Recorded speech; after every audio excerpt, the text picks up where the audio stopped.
কিন্তু প্রিয় ভাই বোনেরা, একটি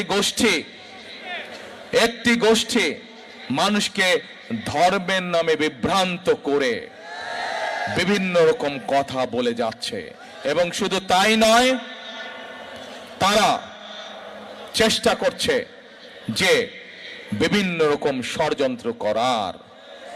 এরই মধ্যে আমরা দেখেছি তাদের দলের লোকজন নকল সিল বানাতে গিয়ে ধরা পড়েছে।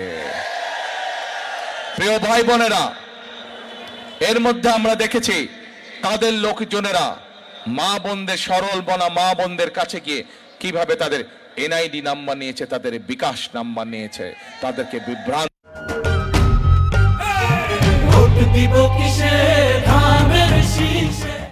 করার জন্য দেশের মানুষের অতীতে আমরা দেখেছি 90-এর আন্দোলনের সময় তারা কিভাবে জনগণকে ফেলে রেখে সেই স্বৈরাচারের 90 স্বৈরাচারের সাথে নির্বাচনে অংশগ্রহণ করেছিল। প্রিয় ভাই বোনেরা, বিভিন্ন সময় এই মহলের জনগণকে ফেলে রেখে চলে যাওয়ার দৃষ্টান্ত আছে। আজ আবার আমরা দেখছি তারা বিভিন্ন কথা বলে তারা বিভিন্ন জনগণকে বিভ্রান্ত করার চেষ্টা করছে। আজ এই নির্বাচনী জনসভায় দাঁড়িয়ে আমি ঢাকা 14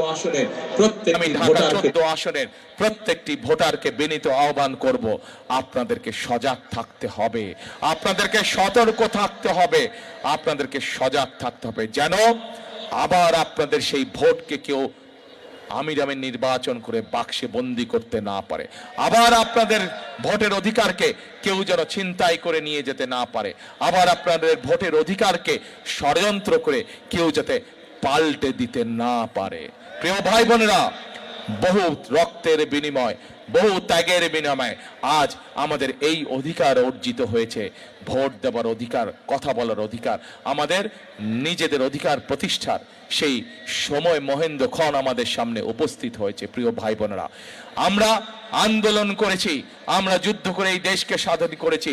প্রিয় ভাই বোনেরা, আসুন আজ আমাদের এই সামনে যে মহেন্দ্রক্ষণ উপস্থিত হয়েছে, এটিকে আমাদের দেশ এবং দেশের মানুষের কাজে ব্যবহার করতে হবে, দেশ পুনর্গঠনের কাজে ব্যবহার করতে হবে, দেশের মানুষের ভাগ্যের পরিবর্তনের কাজে ব্যবহার করতে হবে, দেশের ভাগ্যের পরিবর্তনের কাজে ব্যবহার করতে হবে। প্রিয় ভাই বোনেরা, আজ সেজন্যই আমরা এমন এক যে মানুষকে, তুলির মতন এমন এক যে মানুষকে আজ আমরা আপনাদের কাছে তুলে দিয়েছি, ধানের শীষ তার হাতে তুলে দিয়েছে, যেই মানুষটি বুঝে মানুষের বেদনা কি, যে মানুষটি বুঝে মানুষের কষ্ট কি, এমন একজন মানুষকে আজকে আপনাদের সামনে আমরা দিয়েছি, এমন একজন মানুষের কাছে আমরা ধানের শীষ তুলে দিয়েছি, যে কিনা মানুষের কষ্ট বুঝে, দুঃখ বুঝে, বেদনা বুঝে, আপনজন হারানোর কষ্ট বুঝে।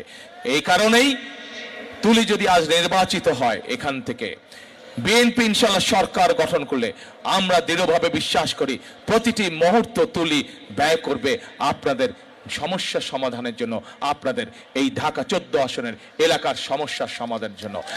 প্রতিটি মুহূর্ত তুলি ব্যয় করবে মানুষের বিপদ আপদ থেকে মানুষকে কিভাবে রক্ষা করা যায়, মানুষের পাশে কিভাবে থাকা যায়, সকল কিছু বিবেচনা করেই আজ আমরা তুলিকে এই আসন থেকে ধানের শীষ তুলে দিয়েছি। প্রিয় ভাই বোনেরা, তুলির হাতে আমরা ধানের শীষ তুলে দিয়েছি। কেন তুলে দিয়েছি আপনাদের সামনে আমি তুলে ধরলাম।